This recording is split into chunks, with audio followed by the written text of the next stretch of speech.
What's up? If you're watching this, this is a conversation with me and Avi, hey Avi. Woo. Hey Slim. Hey everybody. Avi graduated from the Queer MBA in 2024, and we're gonna have a conversation about your experience. We're gonna talk about your business, and we're gonna share what your takeaways were from the program, so anybody that's considering participating has a little bit of insight into what they can expect. Yeah, sounds pretty good. Sounds awesome. Great. Well, Avi, you want to just give us a little introduction to who you are, and what your business is? Well, I'm Avi, she, her. I live in a small intentional community here in Oakland that I initiated. Lovingly call the Sanctuary. And that is the world that I come from, and the business that I do is all around intentional community. So I have a nonprofit called The Next Big Step. And the services we offer are consulting, community consulting, and facilitation. And I say I bring the essence of intentional community into all the work that I do, no matter the team or group that I'll be working with. Yeah, that's at the heart of my work and who I am. Uh, you want more? I don't know. No, I mean, well, you nailed it. Yes, I want more. Let's keep diving. okay, cool. So Avi, give us like a sense of where you were at before the Queer MBA was on your radar. What was happening in your business? What were some challenges you were facing? How were you navigating at the time? Okay, so when I co-founded my nonprofit with a partner, my community partner at the time, and they dropped out at the end of 2023. And so I was alone in something that I thought I would be in partnership with, and trying to find my own way in that. And it was about 6 months into that I was like, okay, uh, I need support in this. And that in and of itself was, its own challenge to get to the place where I had to admit that even though I have an MBA and, all this education and experience, I'm still needing help in making this into the reality I want it to be.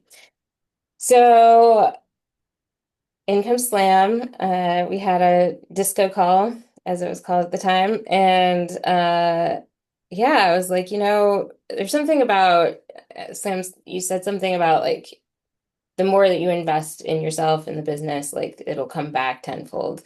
And yeah, I took that to heart because it was true that I knew I needed to do something. And I was like, this feels like a something that can lead to the other somethings and it'll get clear from there. So we did about 6 months of, no, 3 months of coaching, I want to say, one-on-one, um, 3 months. And it was really helpful. And by the end of that, Slam asked me, okay, like what feels like the right next step for you?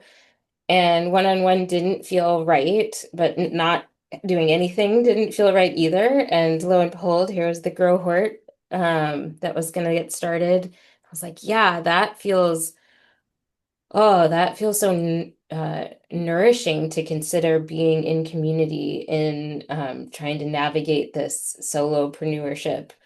And so I jumped at that and then invited a few of my friends in, such as my housemate, which is even better, to be in collaborative spaces with people that I already know and want to be in deeper relationship with.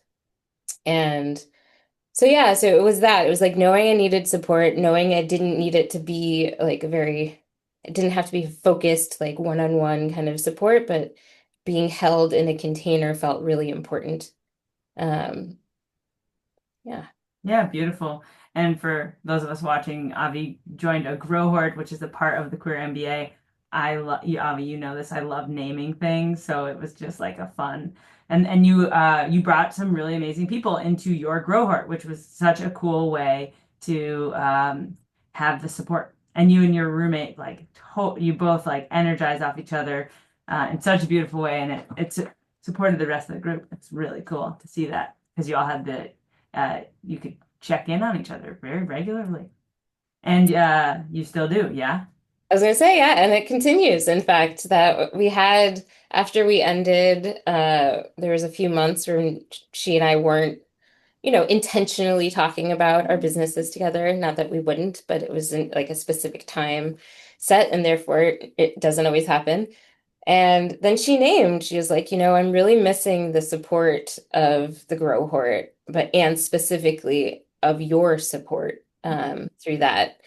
And she's like, as much as you'd be open to, I would love to be in relationship and be, accountability buddies. So then, yeah, we've been meeting once a week, having intentional time to talk through just like where we are in our process, asking support if we want or need it, having reflections, which is so important to show mostly the progress and the celebrations that like is hard to see on my own.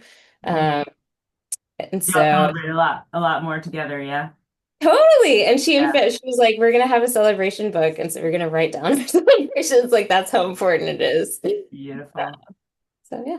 Oh, sweet. I see you lit up. I love hearing about this too. Yeah. Oh, it's so sweet, and it just speaks to, what inspires me about the queer MBA because people get to be together. And having you in that group was such a boon for everybody too, because you tend to community and it shows, right? Oh, thank you. Yeah, totally. So, Avi, tell me, like, there was before we worked together, there was right after, and then we're like about 6 months now from that. Like, what did you notice? Like, what were some results? What were some wins? What did you notice about your business, both right after and now? So one thing I have continued to learn about myself that came up in the Career MBA um, is that I want and need to honor the rhythm of my own process, which tends to be nature's rhythm, medium to slow. It's all relative, but like that's important. I have a sign on my porch. It's like one of those like stop slow signs that I might have snagged. And it's on the slow side. And that is like my greatest teacher is just to look at that every day and remind myself to go slow and that it's okay to go slow. And in fact, like wonderful, beautiful things happen when I honor that slowness. And so part of that slowness of my process is I tend to see the results of things I do show up later. So I was on the porch reflecting with Jessica at my house, and I like, oh yeah, these are the things that we would be talking about in the Career MBA, and I'm really seeing them come into my life and into my business in a way that I'm embodying the lessons now, Hmm. which is cool. Wow. What, Yeah, like, what were you talking? What are you seeing? What's emerging? I love this. yeah. So I will say one thing that I think Slam you're really good at is helping us see and name and move through the stories that tend to block us. And for me, the I had a real block around this website and the story of what happened to me, right, with my co-community partner, co-founder. Um, yeah, there was some shame around that story that I didn't want to be telling, and that it wasn't over, so I didn't know how to tell it in a way that felt empowering, and therefore I just wasn't saying anything. And part of that, how it showed up, was in my website. My website looked exactly the same as when that we were doing it together. And so I wouldn't tell people to go look at my website because I'm like, don't look at it. It's not true. It's not, but I didn't change it either. So it was this block that I like knew was there, but wasn't like ready or willing to like actually like dig into until recently when I was like, okay, I'm at a point where I feel like I'm ready to share my story, that I understand it enough to stand behind it and also to like be in inquiry around it still. Um, and that it doesn't have to be this thing that's like, oh, I have to do it. I'm like, I can just be in the joy of finally fucking doing it, right? So I did, and also remembering like good enough for now, safe enough to try. Like that was like Jessica also helped me with that. She's like, just put it down, and then I can keep working on it. Like, okay, I can just let me just like change it, and then I can keep iterating on it, and that got me through it, and I finally did it. So I like dug out and cleared away the path. This is like the process of enrollment, right? Like, so I have had people coming through saying like, "Hey, curious if this is something you'd be interested in working with my community on." And I'm like, "Absolutely. Contact me." but I'm not like, look and hear and see this is the work that I do and what people are saying about it Hmm. until now. And so I cleared that path. And so I'm like, cool. And so I've had two new clients reach out being like, hey, and I was like, look at my website. I have testimonials now of, that it's not just a theory of what I'm going to do, which is what it was before, but this is actually what I have done and what I do do. And yeah, that's been a big celebration I've been in. That totally came from the Queer MBA. Oh, I'm so delighted to hear this because I got to hear some wins early on, and it's so fun to hear about it now. And yeah, the website is always a thing. And I actually was just talking to somebody. So they're like, "Hey, you got a new website?" And I was like, I changed it. It's always been the website, but it's like I got it up good enough for now in 2022, maybe 2021, 2022. But then like a year ago, gosh, it might have been a year ago at this time, I like totally overhauled it, and it was like, oh, that's it. And it was good enough then. Like it's what do we need to do now to get to play with the people we want to play with? And Yeah. that's where you're seeing it and they're coming. Tell us Yes. any like client wins or anything that became more easeful because of this work, anything in your business model or in your sales enrollment process. Well, okay, this is what popped in. I don't know if it doesn't answer your last two questions unless you can see it, which I'm open to you showing it to me. But which is also part of it, right? Like it's the subtlety. A lot of this work is the intangible, and it's hard to say these are the direct results of what came from this. And I also know enough to know like there's so much, all of it was in the soup, and this was part of what was in the soup, and like for sure was have helped to me get to where I'm at today. So just acknowledging that.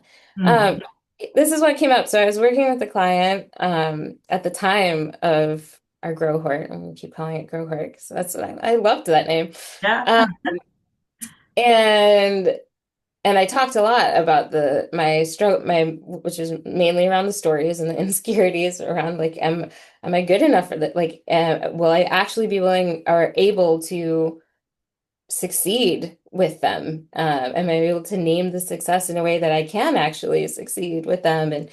And yeah, so the Grow Heart really held me in the inquiries and the insecurities and reminding me of my gifts and that it is within me and but like that is most of the work I feel like within owning a queer, right? Queer small businesses. It's like that's what we have to do. It's the inner work, like that's the majority of it.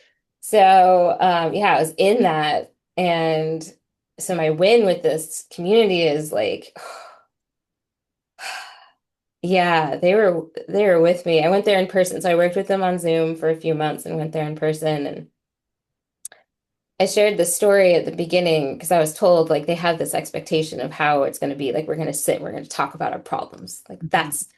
that's what we're going to do. And I was like, and that's not what I had planned, which I had co-created, which I was also like surprised and like, how have you all not talked about the fact that like this is what's happening? But okay.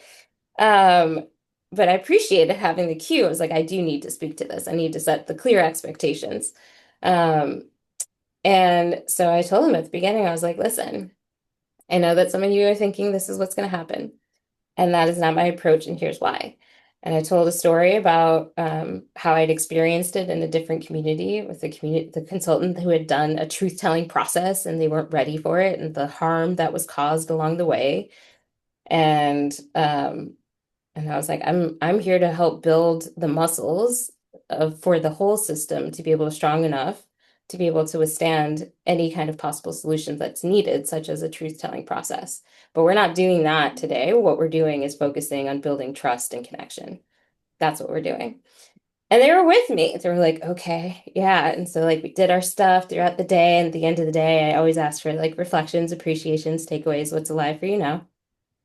And like the main person who wanted to have a truth-telling process raised their hand and they were like, listen, I was pretty disappointed to hear that we weren't going to do it. But I heard you and about your approach, and I watched what we did today, and I see how this is going to help us build trust and connection if we keep at it I see how we could get to the point where we would have a truth-telling process, but also we might not need that at that point because we've been working on building trust and connection along the way. It was beautiful. So, Beautiful.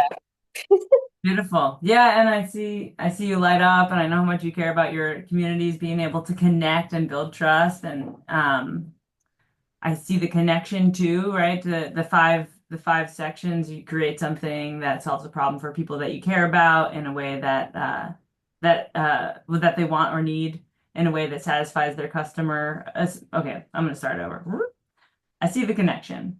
You create something that solves a problem that people are willing to pay for in a way that satisfies them, and the energy out is the energy balances the energy in, right? So you came in pretty clear on who you support. I think your niche was fire from the beginning. mm, And my hunch is that through the Queer MBA, through your Grow Heart, you refined your invitation, including the website, right? That's part of the mm, invitation. So you're still refining it. And yeah. now I think what you just shared was this beautiful story about enrollment. And I call it enrollment instead of sales because it's Mm, not just that, like, hey, do you want to hire me to do this thing? Because it's not that. Like, you are not that moment. You are enrolling at all times. And what you spoke to was a next level of skill that I imagine came from the soup, right? And like many elements of things that have supported you along the way, including your facilitation sensing that's like, what does the group need to hear right now? That's going to enroll them into the next step of the process. yeah. Yeah. And then they got the results that they wanted. It sounds like pretty seriously. And you're walking away being like, yes, like Mhm. the exchange was good. Um, and I believe you charged an amount that worked for you. Yeah. Yeah, that is actually another thing that definitely came directly out of the Queer MBA was I raised my rates all around across the board and I know how to stand by them. And I've created ways in which I can be flexible that and still meet my own needs. So yeah, so that was a big win for me. Oh my gosh, it's a good thing there's a video so we can replay that over and over again. That's It was big. Yes, for and sure. you getting to work with people that you care about and that you delight in. Yeah, for sure. I'm learning about new methodologies I had not learned about before. It's Wow. great. Yeah, new communities I'm exposed to. Wow. Beautiful. All right, Avi, final question. What do you want anybody that's watching this to know that's considering joining the Queer MBA? What do you think? What do you want them to know about the opportunity that's here for them?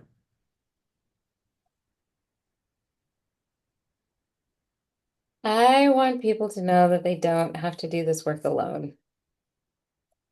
That's the gift of this program that you receive this support of the circle while you're also contributing to it. It's a beautiful reciprocity and especially as a solopreneur, like there's so many our world is full of ways to feel isolated and alone. And this is one intentional and clear path to ensure that you're working in community, that you remind yourself that you don't have to do it alone, and in fact are better for it when you don't. Mm. Well, thank you. That means so much. And I so agree with you that anybody watching this, uh, find your people, whether it's with the Queer MBA or somewhere else. Like we're out here, we're ready to play. They're out there, they're ready to play. And if you're interested in the Queer MBA, if it feels like a place where you might want to play, actually, Avi's hosting a Q&A. Yours is in September. You might want to come to some that are sooner. Throughout the summer, we're hosting them. Other grads are participating. So you can ask Avi questions, you can ask other hosts questions, and you can ask me questions. And if you can't make it to a Q&A, you can actually schedule a 30-minute free one-on-one with me because I want to make sure this is the right fit for you. I'm not letting anybody in where this isn't the right fit. But if you want to come play and it feels good, you are welcome here to play with us. And then you can always join the queer business owner meetups. You come to some of those, yeah, Avi?